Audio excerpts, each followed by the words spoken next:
Hello बच्चों, let's see this question. The question says why there is a need to conserve biodiversity. Biodiversity को conserve करने की क्या जरूरत है? So the answer is biodiversity need to be conserved because to prevent species extinction. पूरे तरीके से जो स्पीशीज है वो खत्म ना हो जाए, उनको बचाने के लिए हमें बायोडाइवर्सिटी की जरूरत है।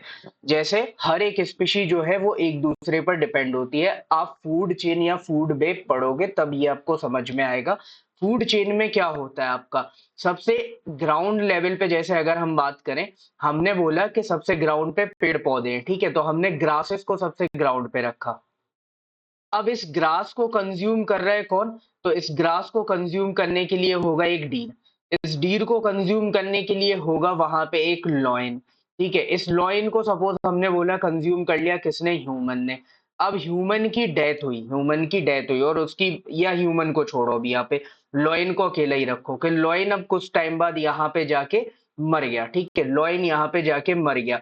तो इसकी जो डेड बॉडी है, इसकी डेड बॉडी उसको कौन कंज्यूम कर रहा है? तो उसको डेड बॉडी को कंज्यूम कर रहा है ईगल। ठीक है, ये डिकम्पोजर हो गया।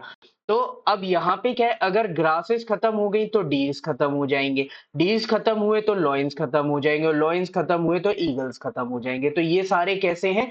एक दूसरे पर यहाँ पे डिपेंडेंट है। ठीक है, तो सारे एक दूसरे पर डिपेंडेंट है। तो स्पीशीज का एक्सटिंक्शन ना हो सके उसके प्रिवेंशन के लिए बायोडाइवर्सिटी बहुत ज्यादा जरूरी है।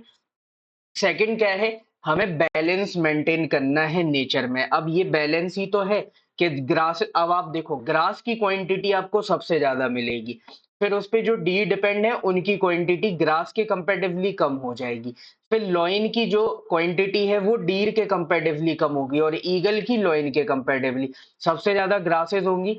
जैसे अगर आपने बोला कि ग्रास 1 एकड़ में है और इस पर यहाँ पे मान के चलो 50 डीर डिपेंड कर रहे हैं, तो यहाँ पे लॉइन होगा केवल एक दो।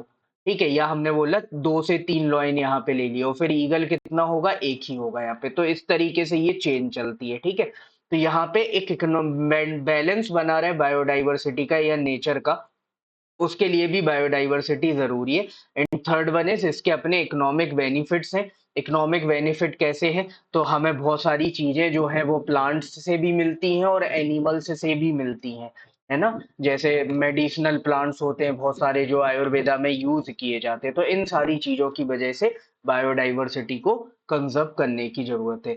So this will be your final answer. Hope you understood it well. Best of luck. Thank you.